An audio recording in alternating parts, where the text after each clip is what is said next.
Okay, so welcome students.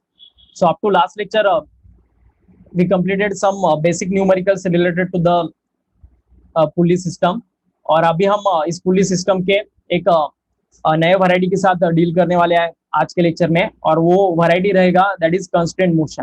Constant motion मतलब क्या रहेगा आप देखिएगा. तो लास्ट लेक्चर तक बहुत कुछ क्वेश्चंस हमने देख लिए थे रिलेटेड टू द पुlley सिस्टम, और जो भी बिट्स के डेरिवेशंस मैंने आपको बताए थे, इन सभी बिट्स पर लगभग एक एक क्वेश्चन हमने ले लिया था. ओके, और अभी हम नेक्स्ट वैरायटी देखने वाले हैं that is constant motion. So give the heading.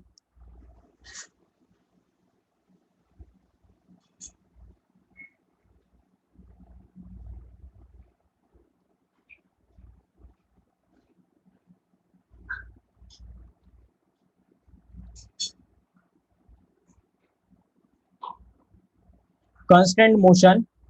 Constant motion मतलब आप क्या रहेगा आप देखिएगा. शेयर तो एक पुली सिस्टम हमें दिया जाएगा, और इस पुली सिस्टम के एक रेफरेंस लेवल से, मतलब एग्जैक्टली बीच से आपको हमेशा लाइन ड्रॉ करना पड़ेगा.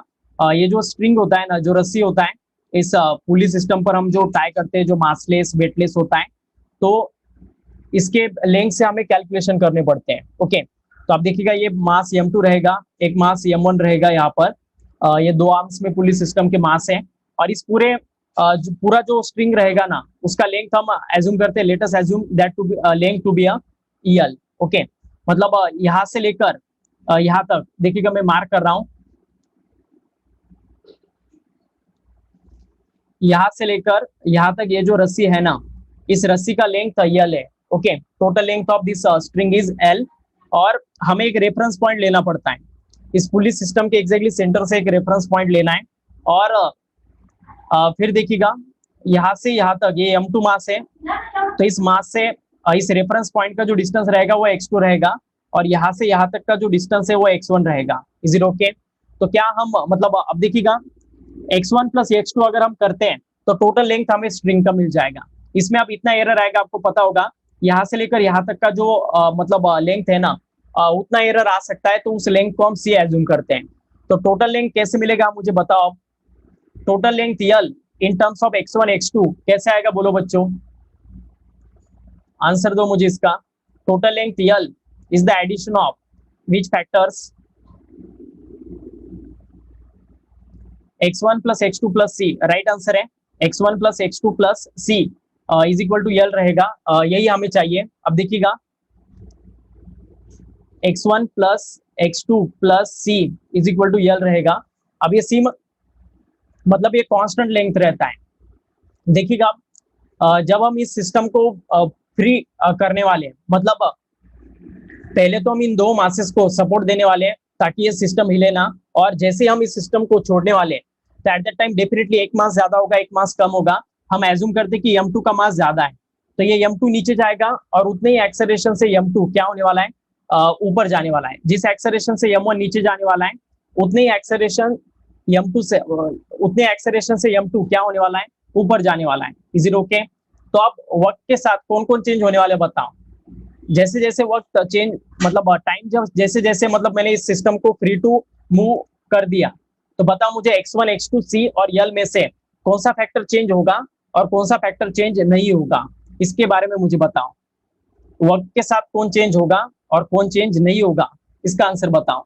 राइट आंसर है साक्षी, x2 और x1 चेंज होने वाले हैं, राइट है, और C कांस्टेंट है, L भी तो कांस्टेंट है, L भी तो चेंज नहीं होने वाला है. लेंथ बढ़ने वाला है कि उसका ना ही बढ़ने वाला है, ना ही कम होने वाला है.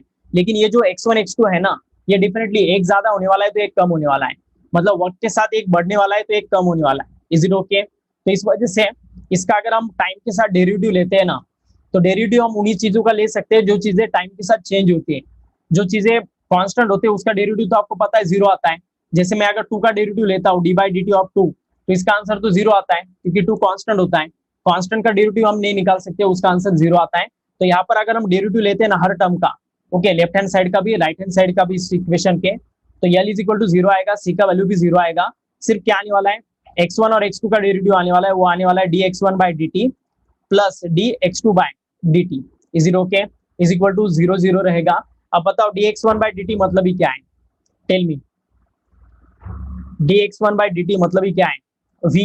राइट आंसर है v, मतलब वेलोसिटी होगा। डिस्प्लेसमेंट का अगर हम डेरिवेटिव लेते हैं ना तो हमें वेलोसिटी मिल जाता है। So right answer of this question is v1 plus v2। मतलब पहला जो स्ट्रिंग रहेगा उसका मोशन v1, दूसरे का v2, इन दोनों का भी एडिशन क्या आने वाला है, 0। ओके, मतलब ये v1 जो वेलोसिटी रहेगा पहले स्ट्रिंग का, वो एग्जैक्टली अपोजिट रहेगा दूसरे स्ट्रिंग के साथ। जितना वेलोसिटी m2 का ऊपर होने वाला है उतना ही वेलोसिटी m1 का नीचे होने वाला है। That's why this velocities are equal in magnitude but opposite in direction. Is it okay? तो ये उसका सिग्निफिकेंस रह जाएगा। अभी इसका और एक बार डेरिवेटिव लेते हैं ना अगर हम dx1 बाई dt का, ओके, तो हमें क्या मिलने वाला है, एक्सेलरेशन, या फिर मतलब ये v1 plus v2 is equal to 0 जो है ना, इसका अगर हम और एक बार डेरिवेटिव लेते हैं तो dv1 by dt plus dv2 by dt is equal to क्या मिलने वाला है, 0। और आपको पता है dv by dt rate of change of velocity is nothing but the acceleration. तो a1 plus a2 is equal to क्या होने वाला है, 0। तो इससे हमें रिलेशन मिलने वाला है a1 is equal to minus of a2। मतलब अगर हमें बड़े बड़े ऐसे अगर क्वेश्चंस में एक्सेलरेशन के ऊपर अगर बिट दिया जाता है, एक्सेलरेशन के रिलेशन पर अगर आपको मतलब ऑप्शन में आपको नजर आता है पुलिस सिस्टम का क्वेश्चन है और तीनों ब्लॉक्स के एक्सेलरेशन के बीच में आपको रिलेशन पूछ रहे हैं, तो फिर एट द टाइम आपको कांस्टेंट मोशन का लॉजिक लगाना पड़ेगा। Is it okay? तो एट द टाइम आपको इस वे से जाना पड़ेगा। तो ये हमारा बेसिक सिस्टम है, आपको पता होगा दो ब्लॉक्स लगे होते हैं पुलिस सिस्टम को, तो फिर एट द टाइम उनके एक्सेलरेशन इक्वल होते हैं और अपोजिट डायरेक्शन में होते हैं। जैसे मैंने आपको पहले ही बोला था कि m1 नीचे जाने वाला है, m2 ऊपर जाने वाला है, तो वैसे ही वहां पर हो रहा है। दोनों के एक्सेलरेशन के बीच में रिलेशन हमें मिल गया। ओके, अभी और एक क्वेश्चन लेते हैं। मतलब जरूर नहीं कि हमेशा ये सिंपल केस ही आपको पूछा जाए, इसका आपको बड़ा वाला केस भी आ सकता है। तो एक दो लेते हैं, उसके बाद फिर इसके ऊपर वैरायटी ऑफ क्वेश्चन भी देखेंगे हम कि एग्जैक्टली कैसे पूछे जाते हैं। सीयर, अभी इसमें मुझे रिलेशन बताओ। वैसे ही करना है, a1 a2 a3, यहाँ पर 3 ब्लॉक्स है, तो इनके बीच में आपको रिलेशन ढूंढना है, वही स्ट्रिंग का लॉजिक लगाना है। लेकिन यहाँ पर एक स्ट्रिंग की जगह दो मतलब पुलिस सिस्टम है और उनके बीच में स्ट्रिंग्स मतलब रिलेशन आपको फाइंड आउट करना है। ये रहेगा m3 मास, ये यहाँ पर दूसरा पुलिस सिस्टम रहेगा और यहाँ पर एक दूसरा मास हैंग कर रहा है m2, और यहाँ पर एक अगेन कर रहा है m1। ठीक है, तो ऐसा ये पूरा सिस्टम है। यहाँ का टेंशन उन्होंने T1 दिया है, यहाँ का टेंशन उन्होंने T2 दिया है। ठीक है, m1 m2 3 मासेस है और इसको हमें अब सॉल्व करना है। Is it okay? अभी इसमें क्या बताया उन्होंने, m1 m2 m3 are shown in the figure. ठीक है, तो अब इसमें से आइदर m1 का मास ज्यादा हो सकता है या फिर m2 का, हमें उससे कुछ लेना मतलब ठीक है, अब कंसिडर करना है हमें, कंस्टेंट मोशन ही कंसिडर करना है, तो हमें रेफरेंस लेवल कंसिडर करना पड़ता है। तो पहले पुलिस सिस्टम का हम रेफरेंस लेवल यहाँ पर कंसिडर करते हैं। ओके, दूसरे पुलिस सिस्टम का रेफरेंस लेवल हम यहाँ पर कंसिडर करते हैं। ठीक है, पिछली बार की तरह ही इसे हम अब यहाँ पर दो पुलिस सिस्टम होने के कारण यहाँ का लेंथ C1 और यहाँ का लेंथ C2 एज्यूम करते हैं हम, और ये जो रेफरेंस लेवल है इससे m3 तक का जो डिस्टेंस रहेगा वो हम एज्यूम करते हैं कि x3 होगा। ओके, और एक ही रेफरेंस लेवल से हमेशा सभी डिस्टेंस लेने। ओके, दूसरे रेफरेंस लेवल से नहीं लेना है आपको। ये जो पुलिस सिस्टम है इन दोनों के बीच का डिस्टेंस आपको x0 लेना है। ओके, फिर इसके बाद ये जो सेकंड मास है इसके सेंटर से मैं लाइन निकाल रहा हूँ, इसके और हमारे पहले वाले रेफरेंस लाइन के बीच में जो डिस्टेंस रहेगा वो x2 रहेगा, और ये जो फर्स्ट मास है इसके और हमारे रेफरेंस लाइन के बीच में डिस्टेंस रहेगा x1। Is it okay?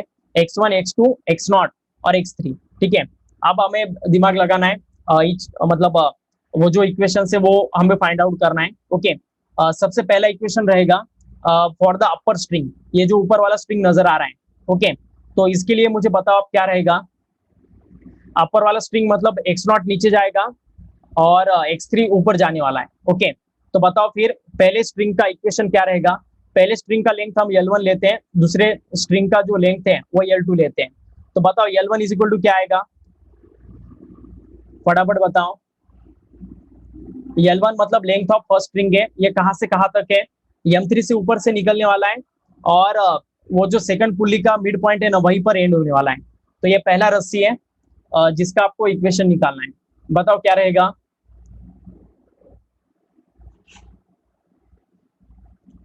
x0 plus x1 नहीं होगा ना, x1 का कहां पर, x1 का तो कुछ रिलेशन भी नहीं है, x3 है वहां पर, देखिएगा अच्छे से। Okay, x3 plus x0 plus c1 रहेगा। ओके, क्योंकि ये पहला कांस्टेंट इस वजह से हम c1 ले रहे हैं। तो क्या मैं ऐसे लिख सकता हूं, x3 plus c plus x0 is equal to L1। तो इसका अगर हम डेरिवेटिव लेंगे, ठीक है, अब बात की बात है वो L1 और C आपको पता है कि इसका मतलब आंसर तो डेफिनेटली मतलब ये कांस्टेंट इस वजह से 0 रहेगा। ठीक है, हम उसका जब वक्त आएगा तब यूज करेंगे।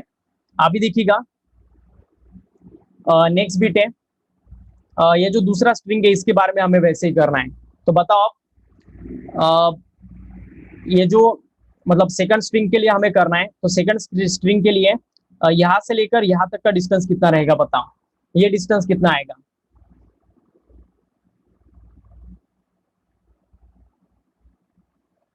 ये डिस्टेंस कितना आएगा बताओ। मैंने जो मार्क किया है, लगा तो मैं हाईलाइट करता हूं उसे अलग पेन से, आपको अच्छी तरह से दिखाई दे। x2 minus x0 correct answer है। Okay, x2 minus x0 correct answer है। तो ये जो सेक्शन है, ये जो सेक्शन है आपको जो हाईलाइट कर रहा हूं मैं अलग पेन से, तो ये सेक्शन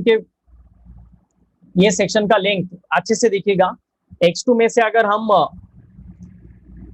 x0 माइनस कर देना तो आपको वो लेंथ मिलेगा। Is it okay? तो इस वजह से x2 माइनस x0 ये लेंथ रहेगा, प्लस c2 रहेगा। अब इसका जो कांस्टेंट रहेगा ऊपर वाला लेंथ वो c2 रहेगा, और लास्ट में क्या आएगा फिर देखिएगा, ये जो लेंथ रहेगा यहां से लेकर यहां तक, इसके बारे में आप बताओ, यहां से लेकर यहां तक कितना रहेगा। यम1 तक रहेगा ये, यहां तक।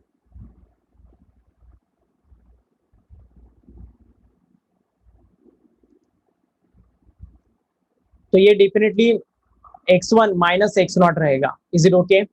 और इज इक्वल टू L2 रहने वाला है, ये सेकंड लेंथ रहेगा। ठीक है, तो ऐसा ये बिट आने वाला है। अभी देखिएगा, हमें एक दूसरे के अंदर रिलेशन पुट करना है, किसमें और किसमें और किसमें रिलेशन चाहिए हमें, x3 x2 और x1, इन तीनों में रिलेशन चाहिए। हमें x0 का वैल्यू क्या करना है, रिप्लेस कर देना है। ओके, तो x0 का वैल्यू अगर हम रिप्लेस कर देते तो फाइनल आंसर आएगा। अब देखिएगा, तो ये x2 minus x0 plus c2 plus x1 minus x0 is equal to 0 है। तो ये माइनस x0 माइनस 2x0 बन जाएगा। So x2 plus x1 minus 2x0 okay plus c2 is equal to L2 रहेगा, मतलब वहां पर उस साइड। ओके, ऐसा आने वाला है। तो अब देखिएगा ये रिलेशन हमें मिल जाएगा। अभी x0 का वैल्यू हम ऊपर से अगर पुट कर सकते हैं तो हमें वो करना है। Is it okay? x0 का वैल्यू क्या रहेगा, अब देखिएगा ऊपर की इक्वेशन को अगर मैं रीअरेंज करता हूं तो x0 का वैल्यू क्या रहेगा, ये c, और ये जो सब टर्म है वो उधर पास कर दो तो क्या आएगा फिर, वो x0 का वैल्यू क्या आने वाला है, L1 minus x3 minus c आने वाला है। Is it okay? तो ये पूरा वैल्यू हमें पुट करना है x0 की जगह, या फिर आप देखिएगा जब हम इसका डेरिवेटिव लेने वाले हैं ना, हमें एक्सेलरेशन के बीच में इसका रिलेशन निकालना है। तो जब हम डेरिवेटिव लेने वाले हैं ना, तो L1 और c का वैल्यू अल्टीमेटली 0 होने वाला है। तो इस वजह से हम सिंपल करने के लिए क्या करते हैं, यहीं पर इस स्टेप में x0 का वैल्यू क्या पुट कर देते हैं, minus of x3। Is it okay?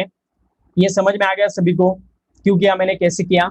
क्योंकि L1 और c तो कांस्टेंट है, तो उसे डायरेक्ट 0 कंसीडर करो। जब हम उसका डेरिवेटिव लेंगे तो वो कुछ भी काम के नहीं रहेंगे, इस वजह से उनको पहले ही निकाल देते हैं ताकि इक्वेशन बड़ा ना हो। और इस इक्वेशन में भी से भी हम c2 और L2 को निकाल देते हैं, तो फिर हमें रिलेशन मिलेगा x2 plus x1 minus 2x3। अब ये माइनस माइनस क्या हो जाएगा बच्चों, प्लस हो जाएगा, क्योंकि आपको पता है x0 का वैल्यू माइनस x3 है और यहाँ पर ऑलरेडी माइनस था, तो माइनस माइनस ये प्लस हो गया, प्लस c2 का वैल्यू 0 और L2 का वैल्यू भी 0। अब इसका पहला डेरिवेटिव लिया तो इनके वेलोसिटी के बीच में रिलेशन मिलेगा, और दूसरा किया तो एक्सेलरेशन के बीच में। तो फाइनल आंसर क्या आएगा फिर देखिएगा, v2 plus v1 plus 2v3 is equal to 0। Okay, और एक बार डेरिवेटिव लिया तो a1 को पहले लिखता हूँ, a2 को बाद में। So a1 plus a2 plus 2a3 is equal to 0। तो ये मिलेगा फाइनल आंसर। तो आपको फाइनल ऑप्शन में ऐसा जरूर ऑप्शन नजर आएगा ऐसे क्वेश्चंस में। ओके, और ये उसका फाइनल आंसर रहेगा। Is it okay? समझ में आ गया बच्चों? ये कंस्टेंट मोशन के टिपिकल क्वेश्चंस है, ज्यादातर ऐसे क्वेश्चन जेईई में दिखते हैं। लेकिन कभी नीट में भी आ गए तो आपको उसके आंसर देते आने चाहिए।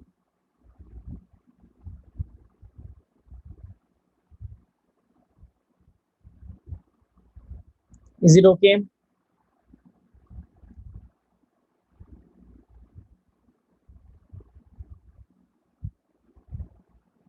Yes sir. ठीक है,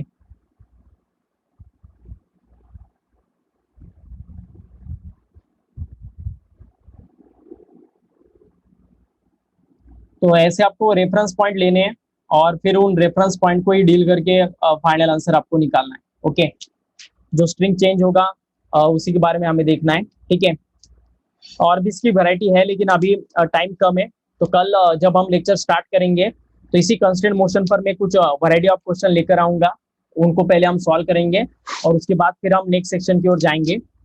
जो नेक्स्ट सेक्शन बचा इस टॉपिक का लिफ्टमैन प्रॉब्लम या फिर और भी एक दो छोटे छोटे वैरायटीज हैं, तो वो देखते हैं हम। ठीक है, तो कल के लेक्चर में हम वो लेते हैं। आज के लेक्चर में इतना ही। Thank you.